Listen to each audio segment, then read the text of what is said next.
சரீரம் எல்லாம் பார்த்தோம். என்னாச்சு? ரோலிங் ஆனோன்னு சொல்லுங்க. ஓகே ஓகே ரெடி போலாமா? ஓகே வணக்கம், நான் ஜாக்கவர் தங்கம். சரீரம் படம் எல்லாரும் பாத்தீங்க. இன்னைக்கு திரையுலகம் ஆரம்பிச்சு இத்தனை ஆண்டுகள் ஆனி இந்த சரீரம் மாதிரி ஒரு படம் வரல. இந்த துணிச்சலும் இந்த தயாரிப்பாளரும் டைரக்டர் உண்மையிலே பாராட்டணும். ஒரு நல்ல கதையை தேர்ந்தெடுத்து நல்லா பண்ணிருக்காரு. அதுல நிறைய பேர் நல்லா நடிச்சிருக்காங்க, எல்லாம் நல்லா நடிச்சிருக்காங்க. ஆனா இந்த மாற்றுவை எல்லாரும் பண்ண வேண்டாம், என்னோட வேண்டுகோள். ஏன் அப்படின்னா அது படத்துலயும் கிளைமேக்ஸ் ஜட்ஜ் ஐயா தான் சொல்றாரு. ஏன்னா நம்ம எவ்வளவு கஷ்டப்பட்டாலும் சரி உழைச்சி நம்மளால வாழ முடியுங்கிறது மட்டும் நல்லா நினைச்சுக்கணும். நம்ம உறுப்பலை மாத்தி அது எவ்வளவு கஷ்டம், என்னென்ன கஷ்டம்ட்டு நம்ம பார்த்தோம். அந்த கஷ்டம் வேண்டாம் அப்படின்னு எனக்கு மனசுல தோணுது. படத்துலயும் அதான் டைரக்டர் முடிவு அதான் சொல்லியிருக்காரு, வேண்டாம் தான் சொல்லியிருக்காரு. சார் வாழ்த்துக்கள் சார், உண்மையிலே நல்ல படம். இது நிச்சயமா இது ஒரு அவார்டுக்கான படமா இருக்கும், ஒரு மக்களுக்கான விழிப்புணர்வு படமா இருக்கும். நிச்சயமா இந்த படம் பார்த்ததுல எனக்கு சந்தோஷமா இருக்கு. எல்லாரும் நீங்க பத்திரிகையாளர் அத்தனை பேரும் இந்த படத்தை கொண்டு மக்களுக்கு கொண்டு போங்க. என்ன கஷ்டத்துல இருந்தாலும் நம்ம என்னென்ன பண்ணக்கூடாதுங்கிறதுக்கான ஒரு கதை தான் இது. அது எல்லாருக்கும் நீங்க தான் பத்திரிகையாளர் தான் தூண், இந்தியாவின் தூண். நீங்க தான் கொண்டு போனோன்னு வணக்கத்துல கேட்டுக்கிறேன். நன்றி, வணக்கம். நீங்க தான் சார். ஆமா, என்னோட சுத்தமா இருக்குமா? அனைத்து பத்திரிகை ஊடக நண்பர்களுக்கும் இனிய மாலை வணக்கம். என்னுடைய பெயர் ஜிவி பெருமாள். நான் தயாரிப்பாளராகவும் இயக்குனராகவும் இந்த படத்தை தயாரித்திருக்கிறேன். படத்தின் பெயர் சரீரம். சரீரம் என்பது குர்ஆன், பைபிள், பகவத்கீதையில சரீரத்தை பத்தி பாத்தீங்கன்னா, எவன் ஒருவன் உடலை காப்பாற்றுகிறானோ, அவன் சரீரத்தை காப்பாற்றுகிறானோ அவன் ஆயுள் 200 இல்ல 400 வருடம் வாழலாம் என்பது நம்மளுடைய குர்ஆன்லயும் பைபிள்லயும் பகவத்கீதையிலையும் சொல்லி இருக்கு. ஆனா மனிதனாகிய நாம் இந்த சரீரத்துக்கு துரோகம் பண்றோம். ஆகையால இந்த சரீரத்தை துரோகம் பண்ணக்கூடாது என்பது என்னுடைய சரீரத்தின் மூலமாக மக்களுக்கு ஒரு விழிப்புணர்வு கொடுத்திருக்கிறேன். இந்த 100 வருட சினிமா வாழ்க்கையில பாத்தீங்கன்னா எவ்வளவு மெசேஜ் இருக்கும். ஆனா நான் எடுத்திருக்கிற படம்னா, ஒரு தாய் தன் குழந்தையை பெற்றெடுத்து அந்த சரீரத்தை தகப்பனிடம் ஒப்படைக்கிறது. அந்த தகப்பன் அந்த குழந்தையை அந்த தாயுடன் பாதுகாத்து அந்த சரீரத்தை வளர்த்து படிக்க வைத்து ஆளாக்குகிறது. 16 வயது அடைந்த பிறகு அந்த சரீரமானது அந்த குழந்தை 16 வயதிலே மாற்றிக்கொள்கிறது. ஒன்று தன் சரீரத்தை போதைக்காகவும் தன் காதலுக்காகவும் தன் சரீரத்தை மாற்றுகிறது. அதை மாற்றக்கூடாது என்பதுதான் என்னுடைய கருத்து, ஆழமான கருத்து. இதை நம்ம பத்திரிகை நண்பர்கள் அத்தனை பேருமே போய் மக்களிடம் சேர்க்க வேண்டும் என்பது என்னுடைய ஆழ்ந்த வணக்கத்தை தெரிவித்துக் கொள்கிறேன். நன்றி, வணக்கம்.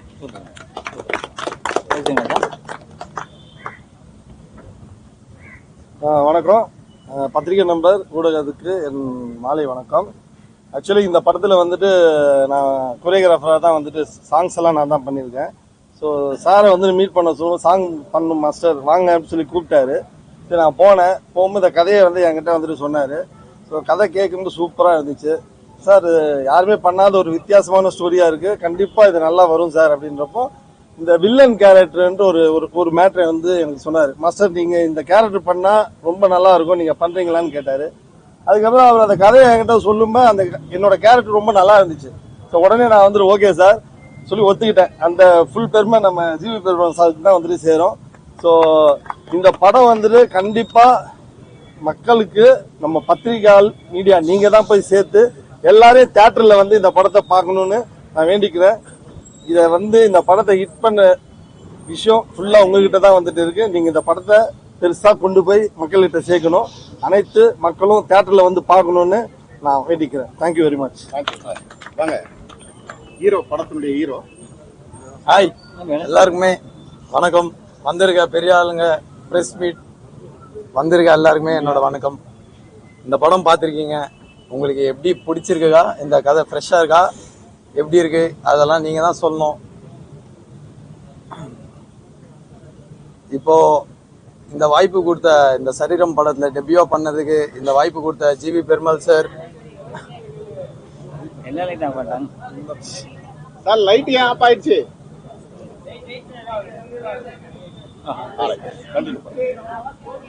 இந்த படத்துல வாய்ப்பு கொடுத்ததுக்கு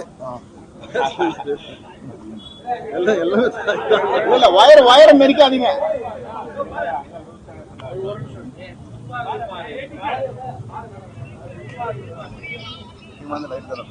லைட்டு தான்.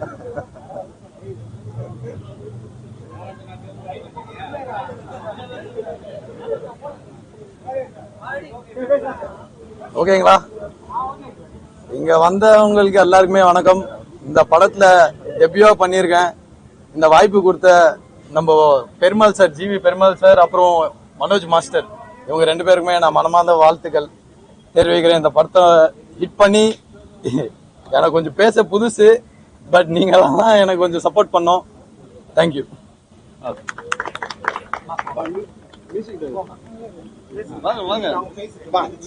ஒரு பைட்டு கூட அப்புறம் அவர் வந்துருவாரு. திரும்பி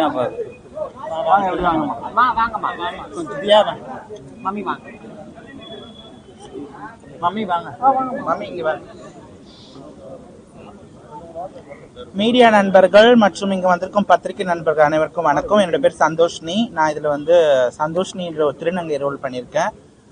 சரீரம் திரைப்படம் பாத்தீங்கன்னா எங்கள் வந்து எங்களோட உணர்வுகளுக்காகவும் நாங்கள் இயற்கையாகவே திருநங்கைகளாக சில பேர் இருந்திருந்து அவங்க எங்களுக்காக நாங்க ஒரு சரீரத்தை மாற்றிக்கிறோம். ஆனா இவங்க வந்து பாத்தீங்கன்னா இந்த கதையில காதலுக்காக தன்னோட உயிர் வாழணும் அப்படின்றதுக்காக இவங்க சரீரத்தை மாற்றிக்கிறாங்க. மக்கள் வந்து நீங்க இதை பார்க்கும்போது புரிஞ்சுக்கணும். ஏன்னா கதைகள் நான் பார்க்கும்போது எங்களுக்கு நிறைய வந்து எங்களோட உணர்வுபூர்வமான விஷயங்கள் ரொம்பவே நல்லா இருந்தது. அது மட்டும் பாத்தீங்கன்னா அநேக தமிழ் சினிமாங்கள் நீங்க வந்து பாத்தீங்கன்னா 80ல இருந்து வருகிற தமிழ் சினிமாங்கள் அநேக சினிமாங்கள்ல, அதாவது பாத்தீங்கன்னா நார்த் இந்தியன் ஸ்டைல எந்த விதமான சினிமாங்களை பாத்தீங்கன்னா திருநங்கைகளை வந்து ஒரு கேலியாவும் ஒரு கிண்டல் ஒரு கேலி விதமாக தான் ஒரு கேலி பேசுவோம் கிண்டல் விதமாக திருநங்கைகள் எடுத்துட்டு வந்திருக்காங்க. ஆனா நம்ம சரீரம் படத்துல நம்ம ஜிவி பெருமாள் சார் திருநங்கைகளுக்கு அப்படிப்பட்ட இது இல்லாம திருநங்கைகள் எல்லாருமே வந்து எல்லாருமே அவங்களும் ஒரு சமம் தான். அவங்களும் வந்து இந்த சமுதாயத்துல நல்ல ஒரு முன்மையில வரவங்க. ஏன்னா அந்த ஜட்ஜ் வந்து பேசும்போது அந்த சீன்ல நீங்க பாத்தீங்கன்னா கடைசி சீன்ல அந்த டைலாக்லாம் வந்து நல்லாவே இருக்கு. அதனால மக்கள் வந்து இந்த படத்தை வந்து வருகிற செப்டம்பர் 26 வந்து ஓவரால் தமிழ்நாடு ஃபுல்லாவே தியேட்டர்ல வந்து ரிலீஸ் ஆகுது. ஆனா மக்கள் இதை நீங்க போய் பாருங்க. நாங்க ஒரு 10 திருநங்கைகள் கிட்ட இது நடிச்சிருக்கிறோம். அநேக படங்கள்ல பாத்தீங்கன்னா திருநங்கை வேடத்துக்கும் ஆண்களுக்கு வந்து அந்த திருநங்கை வேடம் போட்டு நடிக்க வைப்பாங்க. ஆனா ஜிவி பெருமாள் சார் வந்து எங்களுக்கு எல்லாருக்குமே அந்த வாய்ப்பு கொடுத்தாரு. அதனால பெருமாள் சாருக்கு நாங்க தேங்க்ஸ் பண்ணிக்கிறோம். இந்த படம் வந்து மென்மேலும் வந்து வளரணும். இந்த படம் வந்து உண்மையான இந்த கதை பாத்தீங்கன்னா நல்ல ஒரு விருதுக்கான ஒரு கதை தான் இது. அதனால மக்களாகிய நீங்கள் நல்ல இந்த படத்தை புரிஞ்சுக்கோங்க. இயற்கையாகவே நாங்க திருநங்கைகளாக மாறிக்கிறோம். ஆனா அவங்க வந்து காதலுக்காக தன்னோட சரீரத்தை மாத்திக்கிட்டு அதுக்கப்புறமா தன்னோட பழைய வாழ்க்கையை அவங்க தொடர்றாங்க. அந்த ஒரு ஆணித்தரமான விஷயத்த மக்கள் நீங்க அந்த படத்தை பார்க்கும்போது புரிஞ்சுக்கணும். ரொம்ப சந்தோஷம். எங்களுக்கு ரொம்ப ரொம்ப இந்த வாய்ப்பு கொடுத்த ஜிவி பெருமாள் சாருக்கும் மாஸ்டர்ஸ்க்கும் நன்றி. அதை மட்டும் இல்லாத ஷூட்டிங் ஸ்பாட்ல வந்து எங்களுக்கு எந்த விதமான அந்த ஜெண்டர் பாகுபாலிட்டி அந்த இது இல்லாம எல்லாமே ஈக்குவலாவே எல்லாமே நடத்தினாங்க. எல்லாமே எங்கிட்ட எல்லாருமே நல்லா பேசுறாங்க. மாஸ்டரா இருக்கட்டும் எல்லாருமே நல்லா பேசுறாங்க. ரொம்பவே சந்தோஷமா இருந்தது. சாங்லாம் நல்லா வந்திருக்கு. ஆனா மக்கள் வருகிற செப்டம்பர் 26 தியேட்டர்ல போய் நீங்க இதை பாருங்க. தேங்க்யூ.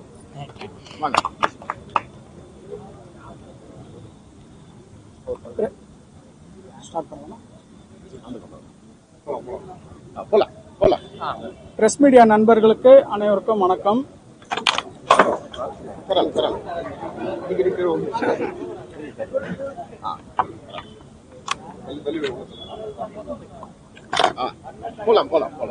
பிரஸ் மீடியா நண்பர்களுக்கு அனைவருக்கும் வணக்கம். நான் இந்த படத்தோட மியூசிக் டைரக்டர் வி.டி. பாரதிராஜா. எனக்கு இந்த படத்துக்கு வாய்ப்பு கொடுத்த டைரக்டர் அண்ட் ப்ரொடியூசர் அண்ணன் ஜிவி பெருமாள் அண்ணனுக்கு அந்த நேரத்தில் நான் தேங்க்ஸ் பண்றேன். ஒரு புதுவிதமான கண்டென்ட் எடுத்து இந்த படத்தை பண்ணியிருக்காரு. வித்தியாசமான கதை, இது வரைக்கும் சினிமா உலகத்தில் வராத கதை. அதே நேரத்தில் இந்த படத்தில் வந்து 7 சாங்கு 7 சாங்குமே நல்லா வந்திருக்கு. பேக்ரவுண்ட் மியூசிக் நிறைய லைவ் இன்ஸ்ட்ருமெண்ட்லாம் போட்டு பண்ணியிருக்கோம். இந்த படத்துக்கு எல்லாருமே சப்போர்ட் பண்ணுங்க. உங்களால தான் முடியும். நீங்க மக்கள்கிட்ட எடுத்துன்னு போய் இதை சேர்க்கணும். எல்லாருக்கும் நன்றி, வணக்கம். வாங்க லிரிக்ஸ் வாங்க மணினா எப்படி வாங்க வாங்க. எல்லாருக்கும் வணக்கம். என் பேர் குமாரவேலன் வேதகிரி. இந்த படத்துல பெருமாள் சாரோட திரைக்கதையில இருந்து இந்த டயலாக்ஸ்ல இருந்து அவரோட கொஞ்சம் ஹெல்ப் பண்ணியிருக்கேன். இந்த படத்துல பாடலாசிரியர் நான் பணிபுரிஞ்சுக்கிறேன். நம்ம பாரதி ராஜா சார் தான் இந்த வாய்ப்பு எனக்கு அளிச்சாங்க. இவர் கதை சொல்லும் போது ஒரு 1.5 மணி நேரம் கதை சொன்னாரு. முழுசா நான் உள்வாங்கிக்கணுன்றதுக்காக அப்படி அந்த பக்கம் இந்த பக்கம் திரும்பாம அண்ணன் சொல்றது அப்படியே கேட்டுட்டே இருந்தேன். ஆனா நீங்க சொன்ன மாதிரி இதை எடுத்துட்டீங்கன்னா இது மக்களை போய் நல்லா சேரணும் அப்படின்ற ஒரு ஆசையில அவரோட நான் பயணிச்சிருக்கிறேன் 1 வருஷமா. ஷூட்டிங் ஸ்பாட்ல கூட பாத்தீங்கன்னா எல்லாருக்கும் உணவு அளிச்சுட்டு கடைசி 2 தோசையும் சட்னியும் உட்காந்து அண்ணன் சாப்பிடுவாரு. ரொம்ப கடினமா உழைச்சிருக்காரு. ப்ரொடக்ஷனுக்காக நல்லா எடுத்து பண்ணிருக்காரு. எல்லா உண்மையும் கரெக்டா மக்களுக்கு கொண்டு போய் சேர மிகப்பெரிய பொறுப்புல ஊடகத்துறை நீங்க இருக்கிறீங்க பத்திரிகையாளர்கள். இந்த படத்தோட நல்ல கருத்தை எடுத்துன்னு போய் நீங்க பப்ளிக்கிட்ட சேர்க்கணும். இந்த படம் வெற்றி அமையறதுக்கு நீங்க ஒரு மிகப்பெரிய உந்துதலா இருக்கணும், ஆறுதலா இருக்கணும். எங்களுக்கு நீங்க தான் ஒரு பெரிய ஊக்கமா இருக்கணும்னு சொல்லிட்டு நான் வேண்டிக்கிறேன். எங்க படத்தை ப்ரமோஷனுக்காக நீங்க வந்து எல்லாருக்கும் ரொம்ப நன்றி. இந்த படத்தை நல்லபடியா மக்களிடம் போய் சேர்க்க வேண்டியது உங்களோட கடமை நான் நினைக்கிறேன். ரொம்ப நன்றி, வணக்கம், தேங்க்யூ. இவரு பேர் வந்து சுதீப். இவர் வந்து உண்மையிலே பெண்ணு, ஆனா இன்னைக்கு ஆனா மாறி வக்கீல், ஹைகோர்ட்ல வந்து வக்கீல் உத்தியோகம் பண்ணிட்டு இருக்காரு. பெண்ணா இருந்து ஆனா மாறியவர். இன்னைக்கு உங்களுக்கு லைவா என் படத்து மூலியமா இவர் உங்களுக்கு பேட்டி கொடுப்பாரு. வாங்க சார். அனைவருக்கும் வணக்கம்.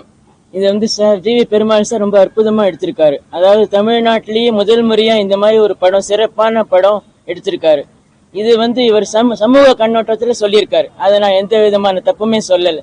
ஆனா இயற்கையிலேயே நிறைய பெண்கள் வந்து மனதளவு ஆணா ஃபீல் பண்ணுவாங்க. நான் வந்து பிறந்த போதே எனக்கு ஒரு 5-6 வயசு போதே நான் வந்து நான் பெண் கிடையாது அப்படின்னு தோண ஆரம்பிச்சிடுச்சு. அது மாதிரி ட்ரெஸ்ஸிங் எல்லாமே வந்து ஆணா தான் பண்ணுவேன். எங்க அப்பாவே என்ன பையனா தான் வச்சு சொல்லி வளர்த்தாரு. அதாவது இதுல வந்து நான் தப்பா சொல்லல, சமூகத்துக்கு வேண்டிய மாதிரி அவர் எடுத்திருக்காரு. ஆனா இயற்கையாவே நிறைய வந்து பெண் வந்து, அதாவது கடவுளோட படைப்பு எல்லாரும் வந்து ஆண் மாதிரி மனது சில பெண்ணு கொடுத்திருக்காங்க. அது மாதிரி சில ஆணுக்கு பெண் மாதிரி மனது கொடுத்திருக்காங்க. அதாவது அது தப்புன்னு சொல்ல மாட்டேன். இப்ப என்ன மாதிரி கடவுளோட படைப்பு இதுவும் கிடையாது. இதுவும் வந்து கடவுளோட செயல் தானே. இது எனக்கு அந்த மாதிரி தோணி நான் ஆணா வளர்ந்துருக்கேன். நான் கம்ஃபர்டபுளா ஃபீல் பண்றேன். முன்னாடி பெண்ணா இருந்த போது நிறைய அடிமைத்தனத்தை நான் அனுபவிச்சிருக்கேன். இப்ப வந்து எனக்கு ஒரு புது பிறப்பு எனக்கு கிடைச்சிருக்கு, புது பிறவி கிடைச்சிருக்கு. இது வந்து அது சார் சொன்ன மாதிரி மெடிக்கல் நிறைய டிஃபிகல்டிஸ் இருக்கும், சமூகத்திலயும் நிறைய பிரச்சனைகள் இருக்கும். ஆனா அந்த ஒரு பெண்ணா இருந்து நம்ம தப்பான சரீரத்துல நம்ம ட்ராப் ஆயிட்டோமே அப்படின்னு நினைச்ச மனசு கஷ்டத்தோட இது எவ்வளவு வேணா பொறுத்துக்கலாம், எவ்வளவு சர்ஜரி வேணாலும் பொறுத்துக்கலாம். ஏன்னா எனக்கு பிடிச்ச உடம்பு எனக்கு கிடைக்கிறது. அதாவது சில இயற்கையாவே கிடைக்காது, செயற்கையாக பண்ணலாம். சயின்ஸ் அண்ட் டெக்னாலஜி நல்லா வளர்ந்துருக்கு இப்ப. எங்களை மாதிரி இருக்கிறவங்க மனது ரீதியாக பாதிக்கப்பட்டவங்களுக்கு சயின்ஸோட உதவி, மெடிக்கல் டெக்னாலஜி உதவி நாடுறது தப்பே கிடையாது. அதே மாதிரி வந்து இப்ப சுப்ரீம் கோர்ட் என்ன சொல்லிருக்குன்னா, ஒரு வந்து உறுப்பை வச்சு ஒருத்தர் ஆண் இல்ல பெண் அப்படின்னு முடிவு பண்ணக்கூடாது. மனதுதான் முக்கியம். இதுல சின்ன வயசுல இருந்து எப்படி நம்ம ஃபீல் பண்றோம், எப்படி நடந்துக்கிறோம், உணர்வு, அந்த உணர்வு தான் முக்கியம். அதனால அந்த உணர்ச்சி பூர்வமா நான் வந்து ஆணா மாறி இருக்கேன். ஆனா வந்து சாரோட கதையில வந்து தேவைக்காக, காதலுக்காக அவங்க மாறி இருக்காங்க. அதுவும் கரெக்ட் தான், இதுவும் கரெக்ட் தான். ஏதாவது வாழறதே தப்பு கிடையாது. உணர்வு பூர்வமா நான் அப்படி இருந்தேன். இப்ப வந்து அந்த கடவுள் கொடுத்த சரீரத்தை நான் மாத்திருக்கேன். ஏன்னா எனக்கு இது வந்து ஃப்ரீடமை கொடுக்குது. முன்னாடி பெண்ணா இருந்த போது நிறைய விஷயங்கள் பண்ண முடியாது. இப்போ எல்லாருக்குமே தெரியும், ஆண்னாக்க எத்தனை மணிக்கு வந்தாலும் யாரும் கேட்க மாட்டாங்க. ஃப்ரீடம், எல்லா விதத்துலயும் ஃப்ரீடம் இருக்கும். சோ அந்த ஃப்ரீடத்துல நான் வந்து கடவுள் புண்ணியத்துல நான் வந்து அனுபவிக்கிறேன். அதாவது கடவுளும் வந்து அருள் புரிஞ்சிருக்காரு. அதனாலதான் என்னால இந்த மெடிக்கல் டெக்னாலஜி தேடி என்னால எனக்கு புரிஞ்ச சரீரத்தை நான் பெற முடிஞ்சது. அதனால இதுவும் கரெக்ட் தான், அதுவும் சரிதான். சார் சொன்னது சமூகத்து கண்ணோட்டத்துக்கு கரெக்டா இருக்கு. பட் உணர்வு பூர்வமான விஷயத்துக்கு இப்ப நான் செஞ்சது சரிதான் அப்படின்னு நான் உணர்றேன். அதே நேரத்துல இன்னும் கொஞ்ச நாள்ல வந்து பெண்ணுக்கு வந்து பெண் ஆணா மாறி வந்துட்டு இந்த மாதிரி அது அப்பாவாகிறது, அதே மாதிரி ஒரு ஆண் பெண்ணா மாறி அம்மாவாகிறது, அதுவும் சிறிது காலத்தில் ரிசர்ச் எல்லாம் நடந்துட்டு இருக்கு. கொஞ்ச நாள் அதுவும் சாத்தியமா தான் இருக்கும் அப்படிதான் நான் நினைக்கிறேன். ஏன்னா இதுக்கு முன்னாடி 20 வருஷத்துக்கு முன்னாடி இந்த மாதிரி கிடையாது. யாருமே துணிச்சலா வரமாட்டாங்க. உணர்வை அப்படி மனசுக்குள்ள பூட்டி வச்சு சூசைட் பண்ணிப்பாங்க.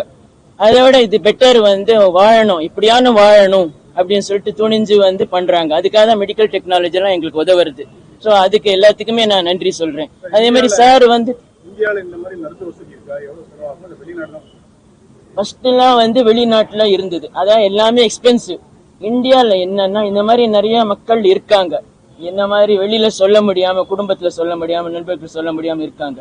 அதை புரிஞ்சுட்டு நிறைய பேர் ஃபாரின்ல போய் கல்வி கற்று, உயர்கல்வி கற்று அந்த டெக்னாலஜி, அந்த எக்யூப்மெண்ட் அதெல்லாம் பயிற்சி கொண்டு இங்க வந்து செய்யறாங்க. அதாவது பாம்பேல நிறைய அந்த மாதிரி செஞ்சாங்க.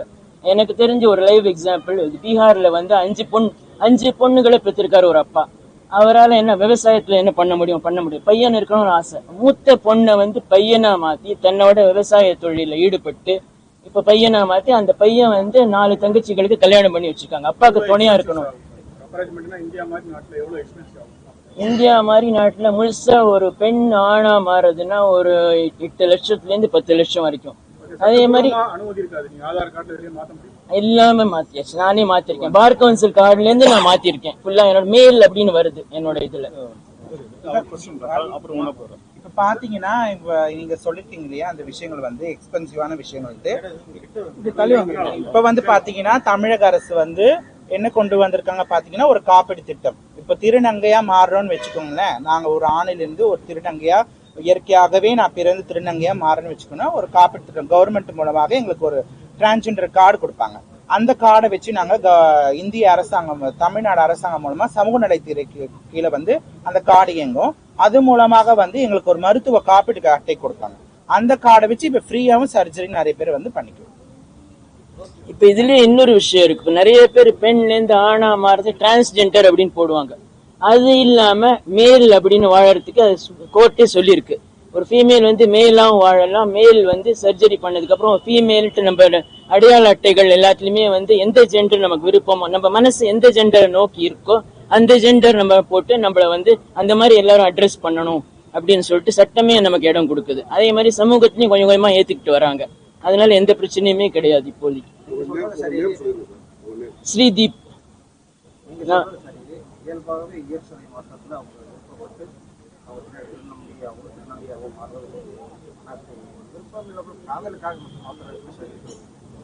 அதாவது அவங்க 2 பேரும் விருப்பப்படுறாங்க சார். அதாவது ஒரு வாழ்க்கை வந்து ஒரு 18 வயசு ஆனதுக்கும் எல்லாருக்கும் ஓட்டிங் ரைட்ஸ் இருக்கு. அப்படி இருக்கும் போது ஓட்டிங் ரைட்ஸ்னா ஒரு அதாவது உலகத்துல கையில கதவை தேர்ந்தெடுக்கிறது நம்ம சரீரம், நம்மளோட சரீரம்.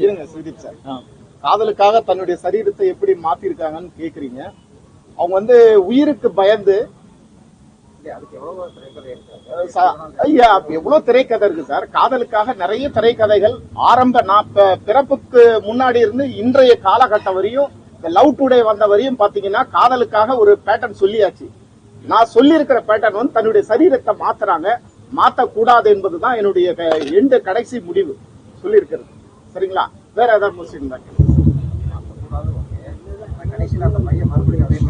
பையன் வந்து மாறுறானும் போது டாக்டர் சொல்றாங்க, நீ ஹார்மோனல் இன்ஜெக்ஷன் எடுத்திருக்க, நீ மாத்திட்டனா உனக்கு பிறக்கிற குழந்தை எப்படி பிறக்குன்னு தெரியாதுன்னு டாக்டர் முன்னாடியே பதிவு பண்றாங்க. அதை மீறி பிறக்கிற குழந்தை தான் இது சார். சார் ஆபரேஷன் வந்து இயற்கையா மாறினவங்க தான் சார். இவங்கெல்லாம் இயற்கையாவே மாறினவங்க தான் நம்ம திருநங்கைகள். புரியுதுங்களா? வாலின்றா இன்னைக்கு சமுதாயத்துல பாத்தீங்கன்னா ஒரு 2 மாசம் 3 மாசத்துக்கு முன்னாடி நான் பாக்குற ஒரு ஆண் மகனை பாக்குறேன். இன்னைக்கு அந்த ஆண் மகனை பார்த்தா அவன் சுடிதார் போட்டு புடவை போட்டு சுத்துறான். அவன் இயற்கையா மாத்திடுறான். அப்படி மாறக்கூடாது என்பதுதான் என்னுடைய கதை அம்சம் சார். சார்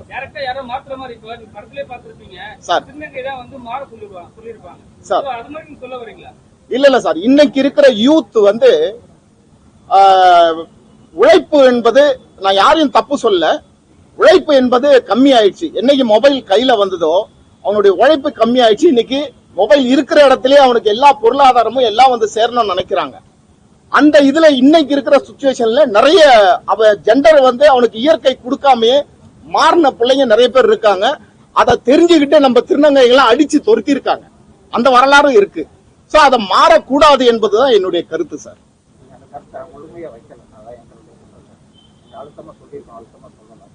அது ஜட்ஜு சொல்றாரு சார். விஷுவல்ல வந்து ஜட்ஜு வந்து யாரும் மாறக்கூடாது அப்படின்றத ஜட்ஜி நீட்ஃபுல்லா பினிஷ் பண்றாரு. நீங்க அதை கவனிச்சீங்களா என்னன்னு தெரியல. ஜட்ஜி நீட்ஃபுல்லா பினிஷ் பண்றாரு சார். கடவுள் கொடுத்த இயற்கையை யார் கொலாப்ஸ் பண்ணாலும் இயற்கையே அவங்களை காலி பண்ணிடும்ன்றத ஜட்ஜி நீட்ஃபுல்லா நாங்க டைலாக்ல கொடுத்துருக்கோம்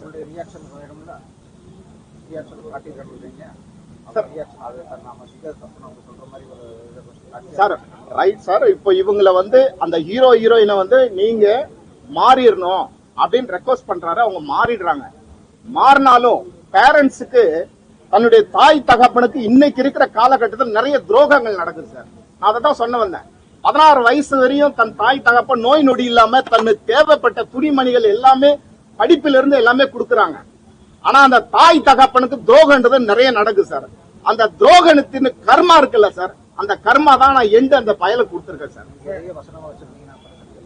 இல்ல சார், விஷுவல்ல வந்து பாக்கணும் சார். விஷுவல் பார்த்துட்டு அந்த கர்மா பேரண்ட்டுக்கு வந்து நான் என்ன கேட்டுக்கிறேன்னா, இன்னைக்கு இருக்கிற பேரண்ட் சரீரம் அந்த நம்ம குழந்தையா இருக்கும் போது அந்த பேரண்ட் இந்த குழந்தை சரீரத்தை பாதுகாத்து வளர்க்குது. தன்னுடைய பேரண்ட் பெருசாயிட்ட பிறகு வயசான பிறகு அந்த சரீரத்தை இந்த பிள்ளைங்க பாதுகாக்கணும்ன்றதான் என்னுடைய வலிமையான கருத்து சார். எல்ஜிபிடின்னு ஒரு அமைப்பு இருக்கு. அது வந்து இப்ப திருநங்கைகளே நிறைய எதிர்க்கிறாங்க. அவங்க என்ன பண்றாங்கன்னா பெண் ஆணும் மேரேஜ் பண்ணிக்கலாம்னு சொல்றாங்க, பெண்ணும் மேரேஜ் பண்ணிக்கலாம்னு சொல்றாங்க. அந்த இதுல இருந்து நீங்க வந்து திருநங்கைகள் எல்லாம் வந்து தனியா வரணும் அந்த அமைப்பு அதுக்கு எதிராக ஒரு திருநங்கைகள் எல்லாம் ஒரு கூட்டம் பண்றாங்க. இது எப்படி பாக்குறீங்க? எல்லோருக்குமே வணக்கம்.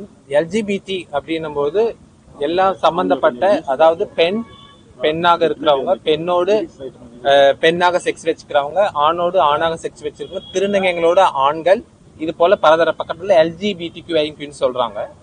சார் என்ன கேட்கிறாருன்னா, இப்ப எங்களை பொறுத்த வரைக்கும் திருநங்கைங்க நாங்க முழுசா எங்களோட உணர்வே பெண்ணு தான். எங்களுக்கு பெண் தான் வேணும். எதுக்கு இருக்கிற ஆப்போசிட் பர்சன் ஒரு பெண்ணா இருந்தா நாங்க அவங்கள சகோதரியா தான் பார்ப்போம். அவங்கள வேற கண்ணோட்டத்துல பார்க்க முடியாது. ஒரு ஆண் இருந்தா அந்த ஆணுக்கு என் மேல ஈர்ப்பு இருந்தா அது நாங்க வேற மாதிரி பார்ப்போம். அந்த ஆண் எங்களை சகோதரியா பாக்குறான் அப்படின்னா எங்களுக்கு பெரிய சந்தோஷம். அந்த ஆணை நாங்க சகோதரனா தான் பார்ப்போம். அதனால எல்லா ஆண்களையும் நாங்க தப்பா தான் பார்ப்போமா அப்படின்னா அது இருக்கவே முடியாது. அத வேற மாதிரி சொசைட்டி ஏத்துக்கிறாங்க. இந்த மூவி பாத்தீங்கன்னா அதுதான் சார் ஜிவி பெருமாள் சார் கிளியரா சொல்லியிருக்காரு. காதலுக்காக தான் அவங்கள மாத்திக்கிறாங்க. அவங்க அத விருப்பப்படல. அவங்க திருநங்கையா திருநம்பியா மாறுறதுக்கு அந்த ஆணும் அந்த பெண்ணும் விருப்பப்படல. காதலுக்காக நம்ம நிறைய திரைப்படங்கள் பார்த்திருக்கோம். என்னென்னவோ ஸ்டோரி சொல்லுவாங்க. சில திரைப்பட முக்கவாசி படங்கள்ல எங்களை ஒஸ்டா தான் காட்டியிருப்பாங்க, ஒரு கேலி பொருளை தான் காட்டியிருப்பாங்க. கரெக்டுங்களா? அப்படி நான் என்னை பொறுத்தவரைக்கும் நான் எல்லா படத்தையும் வெறுக்கிறேன். திருநங்கைகளை கேலியா காட்டியிருக்கிற எல்லா படத்தையும் என்ன கேட்டீங்கன்னா நான் வெறுப்பேன். ஆனா மக்கள் எப்படி ஏத்துப்பாங்கன்னா அது ஒரு சந்தோஷமா ஏத்துப்பாங்க. அது சந்தோஷமா நீங்க எல்லாமே ரசிப்பீங்க. ஆனா இந்த படத்தை நாங்க பெருமையா பாக்குறோம். அத நீங்க நிறைய சர்ச்சைக்குரிய பேச்சா பேசுறீங்க, நாங்க ரொம்ப பெருமையா பாக்குறோம். ஏன்னா காதலுக்காக அந்த உணர்வை ரொம்ப பெருமையா சார் காட்டியிருக்காரு. ஆனா அதே மூவில கடைசியில நீங்க பண்றது தப்புன்றது ஒரு சட்டப்பூர்வமாவும் சொல்லிடுறாரு. அதாவது இயற்கையை இயற்கையாவே ஏத்துக்கணும். நாங்க இயற்கை. இப்ப என்ன வந்து காதலுக்காக நீ வந்து திருநங்கையா மாறுனா நான் மாற மாட்டேன். நான் திருநங்கையா மாறினதுக்கு அப்புறம் நீ என்ன காதலிக்கிறியா, அதை நான் ஏத்துப்பேன். அவ்வளவுதான். தட் இஸ் என்னோட இயற்கை. அவர் என்ன சொல்லிட்டாருன்னா கிளியரா சொல்லிட்டாரு. நல்ல படத்தை பாக்குறவங்க புரிஞ்சுக்கணும். நீங்க அதை கிளியரா எடுத்துட்டு போய் சொசைட்டிக்கு சேர்க்கணும். காதலுக்காக அவங்க சரீரத்தை தான் மாத்துறாங்க, மனசை மாத்தல. புரியுதுங்களா? நாங்க உணர்வுல நாங்க திருநங்கை திருநம்பி. இப்ப ஒருத்தவங்க பேசினாங்க, இவங்க உணர்வுல திருநம்பி, நாங்க உணர்வுல திருநங்கை. காதலுக்காக இப்ப இவங்களை மாத்த சொன்னீங்கன்னா மாற மாட்டாங்க. காதலுக்காக காதல் பலவிதம் மாறிடுது. ஒருத்தருக்கு 4 கேர்ள் ஃபிரெண்ட் இருக்கு, ஒரு பெண்ணுக்கு 4 பாய் ஃப்ரெண்ட் இருக்கான். அதுதான் காதல் இப்ப இருக்கிற கட்டாயத்துல. அப்படின்னு பார்க்க போனீங்கன்னா அப்ப நாங்கெல்லாம் அந்த சர்ஜரி எல்லாம் அசால்ட்டா செஞ்சுட்டு போக முடியாது. சர்ஜரின்றது மறுவாழ்வு. அவங்க கிளியரா சொல்றாங்க, நீங்க செய்ய போற சர்ஜரி ரொம்ப கிரிட்டிக்கலான சர்ஜரிமா, இதெல்லாம் யோசிச்சு பண்ணுங்க. அப்பயும் அவங்களுக்கு அந்த சர்ஜரி பெருசா தெரியல, அவங்களுக்கு அவங்களோட காதல் தான் பெருசா தெரியுது. இன்னைக்கு காலகட்டத்துல காதலுக்காக உயிரை கொடுப்பாங்க. எல்லாருக்குமே தெரியும். நிறைய மூவில பாத்தீங்கன்னா சூசைட் பண்ணிப்பாங்க. எதுக்கு சூசைட் பண்ணீங்கன்னா பேரண்ட்ஸ் ஏத்துக்கல. அதுதான். ஆனா இவங்க என்ன பண்றாங்க, இறக்குறாங்க. உண்மையில அவங்க இறக்குறாங்க, ஆனா காதலுக்காக மறுபிறவி எடுக்கிறாங்க. அந்த பிறவியும் தப்புன்னு சொல்லி கிளியரா சட்டம் சொல்லிடுது. அதை அவங்க உணர்ந்துட்டு திருப்பி அவங்க மறு வாழ்க்கையை வளர்ந்துடுறாங்க. ஆனா அதுலயும் அவங்க பண்ண அந்த சிறிய தவறுனால அவங்களோட ஜெனரேஷன், அவங்களுடைய குழந்தை தவறா பிறந்துடுச்சு. அதையும் அவரு கிளியரா சொசைட்டில சொல்லிட்டாரு. சோ செய்யக்கூடிய தவறு கிளியரா செய்யுங்க. இந்த மாதிரி யூடியூப பார்த்துட்டு, இன்ஸ்டாகிராம் பார்த்துட்டு, வாட்ஸ்அப் பார்த்துட்டு அதுல கொடுக்குற மெசேஜஸ் எல்லாம் எடுத்துக்காதீங்க. அதுதான் சார் சொல்ல வர்றாரு. அவங்க எதை பார்த்து அவங்களோட உணர்வை மாத்தணும்னு விரும்புறாங்க? யூடியூப்ல ஆல்ரெடி ஒரு கப்பிள்ஸ் பேசியிருப்பாங்க. அந்த கப்பிள்ஸ் எவ்வளவு கஷ்டப்பட்டிருப்பாங்கன்னு தெரியாது. அது எங்களை கேட்டீங்கன்னா தான் எங்களுக்கு தான் தெரியும். இப்ப என்ன வந்து ஒரு ஆணை போய் திருநங்கையா மாறணும்னு நான் மாத்த விடவே மாட்டேன். ஆனா அவன் உண்மையிலேயே அவன் ஒரு திருநங்கைனா அவன் மாறுறதுக்கு நான் என் உயிரியே கொடுப்பேன். கரெக்டுங்களா? ஏன்னா ஒரு விஷயம் செய்யறோம்னா அதுல உண்மை இருக்கணும், இயற்கையா இருக்கணும். இயற்கைக்கு புறம்பா நம்ம எது செஞ்சாலுமே அது அது லைஃப்ல வராது. அதுதான் மூவில படத்துல கிளியரா சொல்லிட்டாரு. அவங்க திருநம்பி திருநங்கையா மாறினாலும் கடைசியில அவங்க மூவில எப்படி காட்டுறாங்க? ஒரு அப்பா அம்மாவா தான் காட்டுறாங்க. அந்த ஆண் குழந்தை பெத்துக்கிற மாதிரி காட்டல, அந்த திருநம்பி தான் குழந்தை பெத்துக்கிற மாதிரி காட்டினாங்க. சோ அவள ஒரு தாய், அந்த குழந்தைக்கு அப்பா யாரு? அந்த ஹீரோ தான். அப்போ படம் கிளியரா வந்திருக்கு.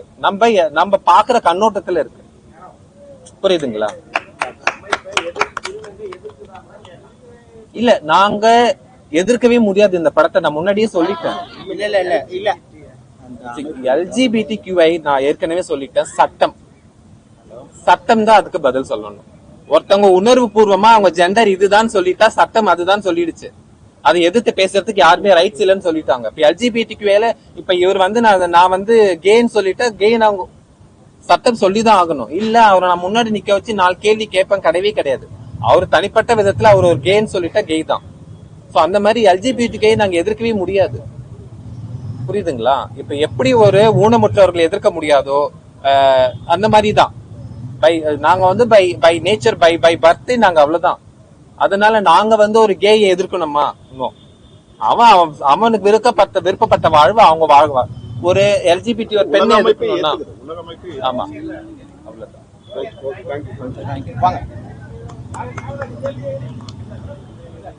எல்லாருக்கும் வணக்கம்.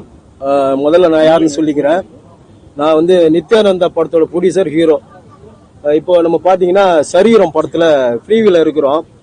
சரீரம்ங்கிறது அந்த டைட்டிலே பாத்தீங்கன்னா உங்களுக்கு ஒரு டிஃப்ரெண்டா இருக்கு. அது மாதிரி நம்ம அண்ணன் பெருமாள் அண்ணன் ஸ்டோரி அருமையா பண்ணிருக்காரு, பக்காவா இருக்கு. இது ஃபுல் அண்ட் ஃபுல் பாத்தீங்கன்னா இப்ப இருக்கிற காலகட்டத்துல நிறைய படம் வருது, வந்தாலும் இது ஒரு டிஃப்ரெண்டான படம். படம் வந்து வர்ற 26ஆம் தேதி படம் வந்து தியேட்டர் ஃபுல்லா உலகம் எல்லாம் போடுறாங்க. படம் நல்ல மாதிரியா இருக்கு. இது வந்து மீடியா தான் வந்து ஃபுல் அண்ட் ஃபுல் சப்போர்ட் பண்ணணும். அதனால வந்து ரொம்ப கஷ்டப்பட்டு பண்ணிருக்காரு. நிறைய படங்கள் வருது. எல்லா படமே பாத்தீங்கன்னா சில விஷயங்கள் வச்சிருக்காங்க. இதுல வந்து ஒரு முக்கியமான விஷயம் சரீரம்ங்கிறது நம்மளுக்கே தெரியும்.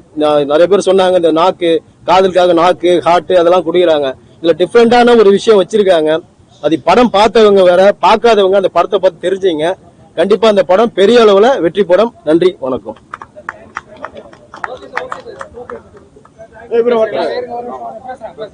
எல்லோருக்கும் வணக்கம். நம்ம இப்ப பார்த்த திரைப்படம் வந்து உங்க எல்லாத்துக்கும் பல கேள்விகள் இருக்கும். அதெல்லாம் நம்ம நடந்துட்டு இருக்கக்கூடிய காலகட்டங்களை பார்க்கும்போது அப்படிதான் இருக்குது. ஏன்னா காதல் அப்படிங்கிறது எல்லா இடத்துலயும் இருக்கத்தான் செய்யுது. ஆனா அதை எதிர்த்து அந்த காதலுக்காக வந்து கொலை பண்ணக்கூடிய விஷயமும் நடந்துட்டு தான் இருக்குது. அதை மீறி காதல் எப்படியாவது ஜெயிக்கணும் அப்படின்னு சொல்லி நிறைய பேர் அதை சுத்தி தான் இருக்காங்க. பட் அந்த காதல்ல இருக்கக்கூடியது காதல் அல்ல, அதுக்குள்ள இருக்க ஒரு வலி. அந்த வலி என்னன்னா அந்த வலியை உணர்றவங்களுக்கு தெரியும். நிறைய பேர் உணர்ந்திருப்பாங்க. அந்த உணர வச்ச வலி தான் சிலவங்களை சமுதாயத்தை எதிர்க்குது, கட்டுப்பாடுகளை உடைக்குது, தன்னை தானே எது வேணாலும் செய்ய முடியும் அப்படிங்கறத நிரூபிக்கிறதுக்காக அவங்க செய்யப்பட்ட காதல் தான் இப்ப இங்க காட்டப்பட்ட இந்த சரீரம். இதுக்கு முன்னாடி நம்ம பார்த்திருப்போம், நாக்கு அறுத்தது, இதயத்தை கொடுத்தது, சாதிக்க முடியலன்னா செத்துடணும், இல்ல சமுதாயத்தை க்ளோஸ் பண்ணிடணும், அப்படின்லாம் காதல் இருக்கும். என்னன்னா அதனுடைய காரணமே வந்து இந்த வலி தான். இந்த வலி அவங்க வந்து உணர்ந்துட்டாங்க. இதுல இருந்து நம்ம ரெமெடி என்ன கிடைக்கும் சொல்லி அவங்க உணர்ந்துட்டாங்கன்னா இந்த மாதிரி பிரச்சனை எல்லாம் ஓரளவுக்கு சால்வ் ஆகும்னு எனக்கு தெரிஞ்ச நான் சொல்லிட்டேன். ரெண்டாவது, இந்த வெற்றி படம் நிச்சயமாக நல்லபடியா சமுதாயத்தில் எல்லார்ட்டையும் பேர் வாங்கும். மனதார வாழ்த்துக் கொள்கிறேன். சார், இவர் ஒரே ஒரு ஒருத்தர் மட்டும். ஹாய் ஃப்ரெண்ட்ஸ், எல்லாருக்கும் மாலை வணக்கம். நான் வந்து உங்களுக்கு தெரியும் நினைக்கிறேன், திரும்பி பார் திரைப்படத்தினுடைய ப்ரொடியூசர் அண்ட் ஆக்டர். இப்போ சமீபத்தில் வந்து பெருமாள் சார் வந்து இன்னைக்கு ஃப்ரெஷ் ஷோ போட்டு காட்டியிருக்காரு. நீங்க எல்லாரும் பார்த்துருப்பீங்கன்னு நினைக்கிறேன். இந்த ஃபர்ஸ்ட் ஹாப்ல பாத்தீங்கன்னா நானே என்னடா அது சார் வந்து திருநங்கையாவும் திருநம்பியாவும் வந்து ஒரு விருப்பமே இல்லாம ஒரு கேரக்டர் போட்டு வந்து வச்சுட்டாரு. செகண்ட் ஹாஃப்ல எப்படி காட்ட போறாருன்ற மாதிரி நான் யோசிச்சுட்டே இருந்தேன். கட்டாயப்படுத்தி ஒருத்தர் மாத்துறாங்களே அப்படின்னு சொல்லிட்டு. ஆனா கடைசியில வந்து பாத்தீங்கன்னா அந்த தீர்ப்பை வந்து ஒரு ஜட்ஜி கிட்ட கொடுத்துருக்காரு. சட்டப்படி வந்து இந்த மாதிரிலாம் மாறுறது தவறு, வந்து மனசார வந்து மாறுறது வேற, மனசுக்கு வந்து பிடிக்காம காதலுக்காக எத்தனை பேர் தியாகம் செஞ்சிருப்பாங்களான்னு தெரியாது. காலகாலமா வந்து நம்ம நிறைய படங்கள் பார்த்துட்டு இருக்கோம். இது ஒரு வித்தியாசமான கான்செப்டா இருந்தாலும் கடைசியில் டைரக்டர் வந்து ஒரு நல்ல கருத்து சொல்லியிருக்காரு. கண்டிப்பா இப்படி எல்லாம் ஒரு மாற்றங்கள் வந்து வரக்கூடாது, நீங்க நீங்களாவே இருக்கணும், நாங்க நாங்களாவே இருக்கணும்ன்றதுக்காக இந்த படத்தை வந்து ஒரு அருமையான கருத்து சொல்லியிருக்காரு. பெண் ஆணாவோ ஆண் பெண்ணாவோ மாற வேண்டாம், தன் உணர்வுகளை சாகடிக்க வேண்டாம், ஒரு மனிதன் உணர்வோட முழு உணர்வோடு இருக்கணும் அப்படின்னா ஆண் ஆணாகவும் பெண் பெண்ணாகவும் இருந்தால் மட்டுமே உணர்வோடு இருக்க முடியுன்றதை வந்து தெளிவா சொல்லியிருக்காரு. அதை மக்கள் கிட்ட கொண்டு போய் சேர்க்கறதும் இந்த படத்தை வெற்றி படமாக்குறதும். ஏன்னா இன்னைக்கு சின்ன சின்ன படங்கள்லாம் நிறைய வந்து பெருசா மக்கள் கிட்ட போய் சேர்றது இல்ல. அதுக்காக உங்ககிட்ட கையெடுத்து கும்பிட்டு நாங்க கேட்கறது ஒரே ஒரு விஷயம் மட்டும்தான், இதை கொண்டு போய் மீடியா தான் எங்களுக்கு கடவுள், வேற யாருமே கிடையாது, நீங்க தான் எல்லாமே. உங்களை நம்பிதான் நாங்க சின்ன சின்ன படங்கள்லாம் எடுக்கிறோம். நிறைய தியேட்டர்ல டிக்கெட் வந்து புக்கிங் பண்றாங்க, கேன்சல் பண்றாங்க, நிறைய விஷயம் நீங்க பாத்துட்டு இருப்பீங்க. இது என்னுடைய படத்தை நான் அனுபவிச்சிருக்கேன், உங்களுக்கு தெரியும் நிறைய பேருக்கு. அதனால ஃபர்ஸ்ட் சார் வந்து படம் பண்ணியிருக்காரு, அதை வெற்றி படமாக்கி மக்கள் கிட்ட கொண்டு போய் சேருங்க. அதுக்காக இந்த படத்துல வந்து திருநங்கைகள் நிறைய பேர் வந்து நல்ல கேரக்டர்ஸ் எல்லாம் பண்ணியிருக்காங்க. அவங்களுக்கு வந்து என்னுடைய மனமார்ந்த வாழ்த்துக்களையும் நன்றி இந்த படத்தை நான் தெரிவிச்சுக்கிறேன். அவர்களும் மனிதர்கள் தான். சில காலங்களுக்கு முன்னாடி நம்ம பார்த்திருப்போம், எங்களுக்கு டாய்லெட் கிடையாது, ஆணுக்கு ஒரு டாய்லெட் இருக்கு, பெண்ணுக்கு ஒரு டாய்லெட், எங்களுக்கு டாய்லெட் இல்லைன்னு நிறைய ஃபீல் பண்ணி பேசியிருக்காங்க. அந்த கட்டங்கள் அந்த காலகட்டங்கள்லாம் மாறி இப்ப அவங்க தனித்தன்மையா நிக்கிறாங்க. அவங்க வந்து மக்களால் போற்றப்படக்கூடிய ஆட்களாக கூட சில பேர் நிக்கிறாங்க. அதனால எல்லாருக்கும் வாழ்த்துக்கள். ரெண்டாவது, இந்த படத்துல வந்து கண்டிப்பா மாறக்கூடாதுன்னு சொல்லியிருக்காரு, தவிர மாறணும்னு யாரையும் சொல்லல. அதனால இந்த படத்தை வந்து வெற்றி படமாக்கணும்னு சொல்லிட்டு உங்களை வேண்டி விரும்பி கேட்டுக்கணும். நன்றி, வணக்கம். வெற்றி வெற்றி வெற்றி, வாழ்த்துக்கள், ஜெயிக்கிறோம்.